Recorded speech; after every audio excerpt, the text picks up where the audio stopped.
વંદે વંદે. પ્રધાનમંત્રી આવાસ યોજના ના લાભાર્થીઓને વર્ક ઓર્ડર આપવાના કાર્યક્રમમાં આપણી સૌની વચ્ચે ઉપસ્થિત આપણા સૌના આશીર્વાદો દ્વારા જેઓને આપણે દિલ્હી ખાતે પાર્લામેન્ટમાં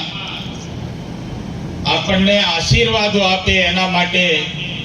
ખૂબ મોટી લીડથી જીતીને મોકલ્યા એવા આપણા સૌના લોકલાડીલા આદરણીય સાંસદ સભ્ય શ્રી જસુભાઈ રાઠવા સાહેબ, આપણી સૌની વચ્ચે ઉપસ્થિત પૂર્વ સાંસદ શ્રીમતી ગીતાબેન રાઠવાજી,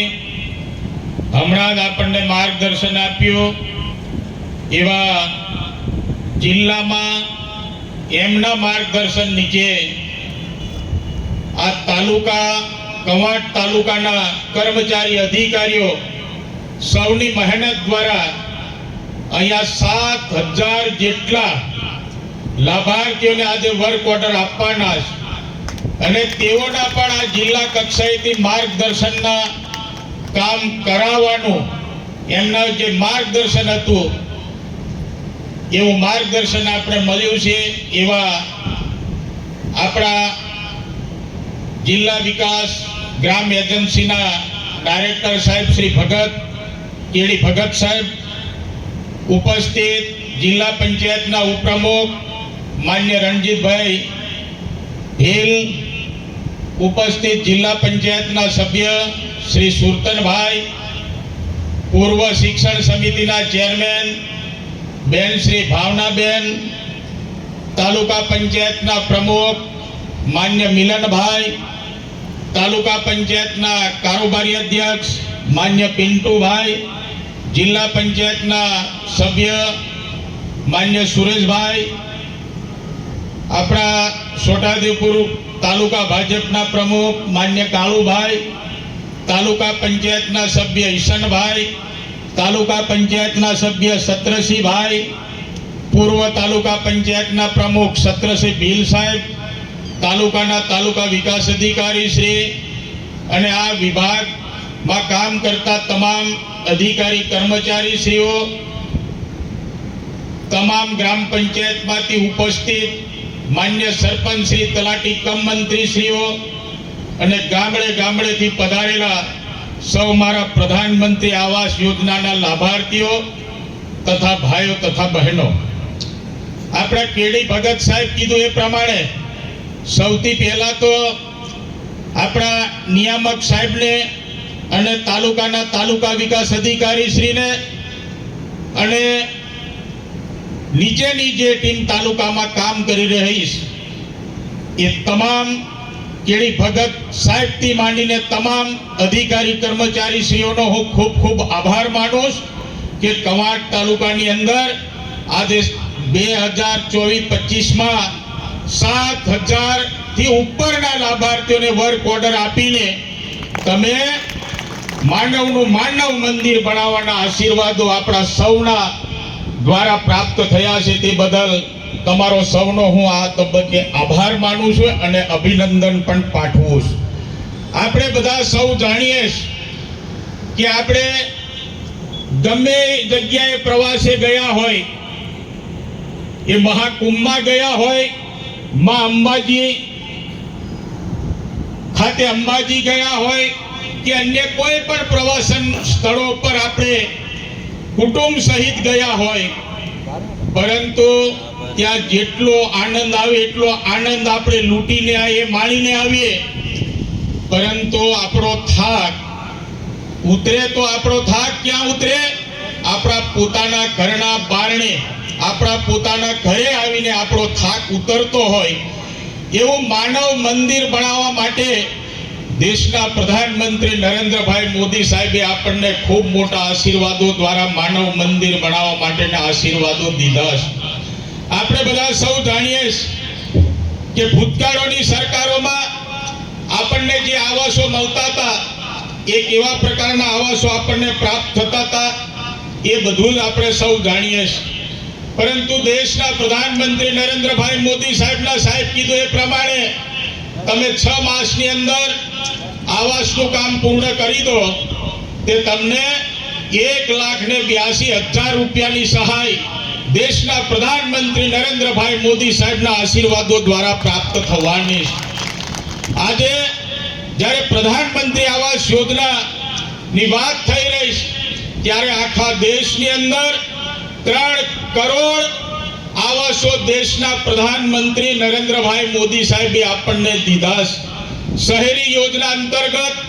1 કરોડ ઘર, ગ્રામીણ વિસ્તારમાં 2 કરોડ ઘરના નિર્માણ માટેની મંજૂરી અને 2014 થી અત્યાર સુધી શહેરી અને ગ્રામીણ એ બંને વિસ્તારની વાત કરીએ તો 4.27 કરોડ ઘર બનાવવાનો આશીર્વાદ દેશના પ્રધાનમંત્રી નરેન્દ્રભાઈ મોદી સાહેબે આપણને દીધા છે. આપણે બધા સૌ જાણીએ છીએ એની સાથે સાથે પીએમ સૂર્ય ઘર મફત વીજળી યોજનામાં 3.5 લાખથી વધુ ઘરોમાં સૌર ઉર્જા સિસ્ટમ લગાવવામાં આવી, જેનાથી મધ્યમ વર્ગને આર્થિક મજબૂતીમાં સહારો મળ્યો છે. આપણે બધા સૌ જાણીએ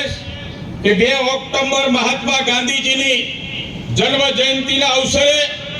આદિવાસીઓના કલ્યાણ માટે પીએમ મોદીએ ઝારખંડના હજારીબાગમાં ધરતી આંબા જનજાતીય ગ્રામ ઉત્કર્ષ અભિયાનનો શુભારંભ કર્યો, જેનાથી આપણને બધાને ખ્યાલ છે કે 30 રાજ્ય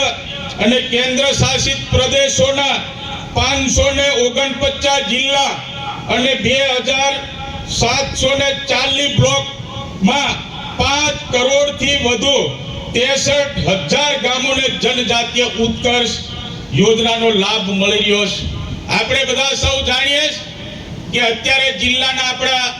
સન્માન્ય જિલ્લા કલેક્ટર શ્રી, જિલ્લા વિકાસ અધિકારી શ્રી, આપણા નિયામક સાહેબ શ્રી અને પૂરી વહીવટ તંત્રની ટીમ સાથે મળીને જે વિસ્તારમાં હજુ પણ વીજળી દેવાનું બાકી એવા ફળિયાને વીજળી આપવા માટે ધરતી આંબા જન ઉત્કર્ષ યોજનાની અંદર આપણને આશીર્વાદો પ્રાપ્ત થયા છે. જનજાતીય સમાજો માટે શિક્ષણ વ્યવસ્થા સારી બનાવવા માટે દેશના પ્રધાનમંત્રી મોદીએ ચાલની જેલી એકલવ્ય મોડેલ આવાસીય સ્કૂલ નું ઉદ્ઘાટન કરીને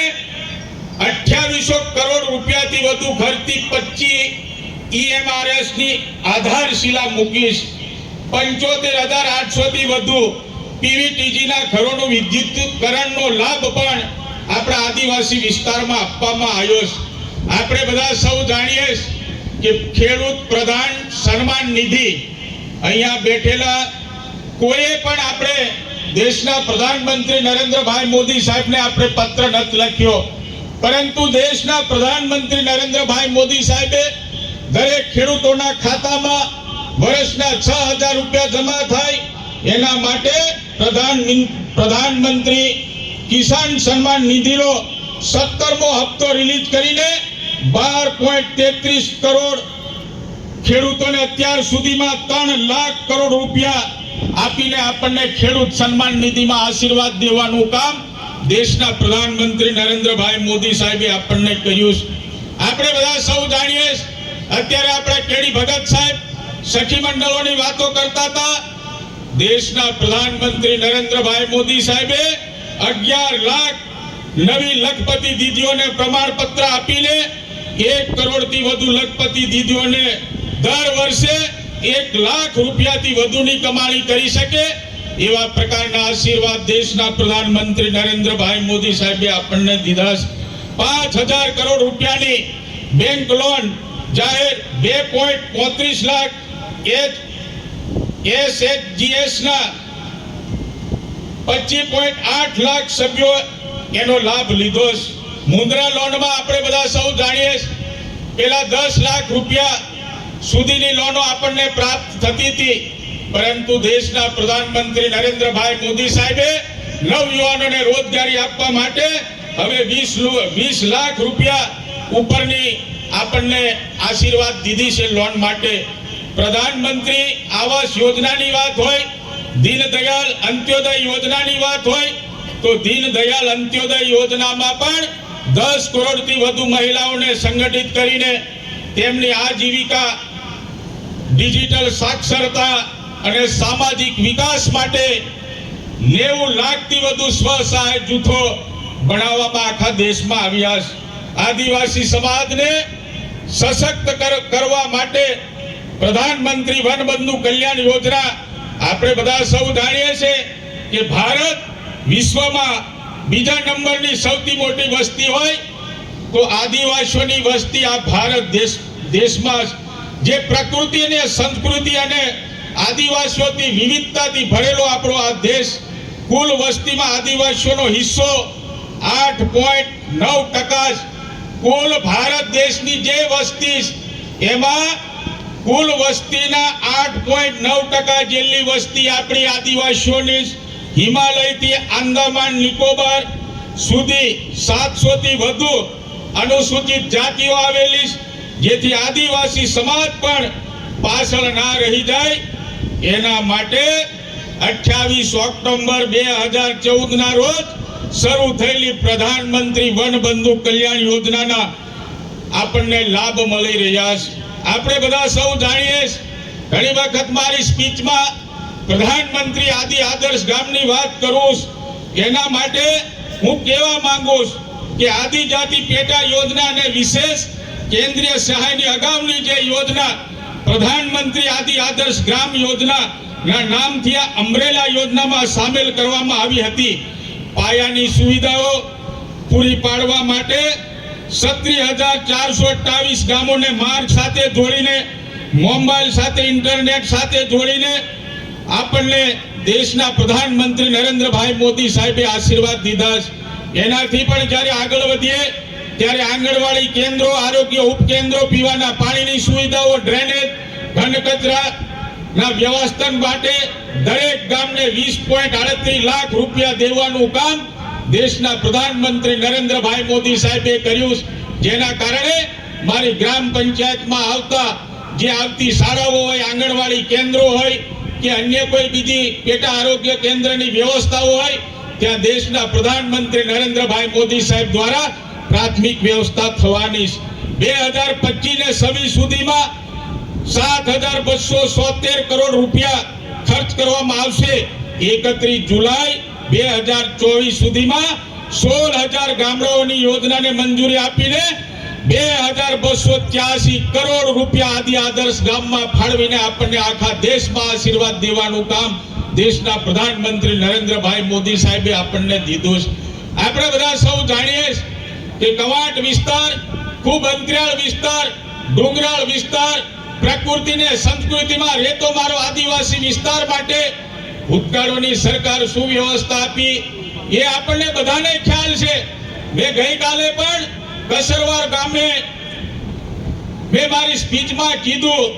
કે જે તે સમયે દેશના પ્રધાનમંત્રી નરેન્દ્રભાઈ મોદી સાહેબે રાજ્યના મુખ્યમંત્રી હતા ત્યારે આપણને ખૂબ મોટા આશીર્વાદ આપીને આપણો આદિવાસી વિસ્તાર પ્રગતિના પંથે આગળ વધે એના માટેના પ્રયાસો થઈ રહ્યા છે. અન્ય પાર્ટીના આગેવાનો એમની સ્પીચમાં કહેતા હોય કે આધાર કાર્ડ સરકારે દીધું, રેશન કાર્ડ સરકારે આપ્યું, આ બધું સરકારે આપ્યું હોય અને એને કેવાયસી કરવાની, આધાર કાર્ડ લિંક કરવાની શી જરૂર? પરંતુ સૌને હું કહેવા માંગુ છું, આપણા નિયામક સાહેબ અત્યારે કહેતા હતા કે નવા જે સર્વે અત્યારે નવું થઈ રહ્યું, જે લાભાર્થીઓ આપણા બાકી રહી ગયા, સગાવાલા આપણા બાકી રહી ગયા, જેઓને લાભ આપવા માટે ધરતી આંબા જન ઉત્કર્ષ યોજનામાં પણ આપણા નિયામક શ્રીએ એમાં સામેલ કરી લીધું. ત્યારે અત્યારે ઓનલાઈન ચાલી રહ્યું, ત્યારે આપણે બધા સૌ જાણીએ કે અન્ય પાર્ટીના લોકો સાથે આપણે સંકળાઈને આપણે આધાર કાર્ડ લિંક કર્યું નથી, રેશન કાર્ડ કેવાયસી કર્યું નથી, જોબ કાર્ડ આપણે કઢાવ્યું નથી. તો એ બધી વ્યવસ્થા તો સાહેબ કરવાના જ, પરંતુ હું કહેવા માંગુ છું, જેમ આપણે બંદૂકનું લાયસન્સ લઈએ અને બંદૂકનું લાયસન્સને રિન્યુ કરવા માટે જવું પડે, એનો સમય થાય ત્યારે, અને જો રિન્યુ ના કરાય તો આપણા પૈસાથી બંદૂક લીધી હોય પરંતુ લાયસન્સ રદ થાય, એટલે બંદૂક પોલીસ સ્ટેશનમાં જમા કરાવીએ પડે. અત્યારે હવે પરિસ્થિતિ આપણી એવી જ આવી છે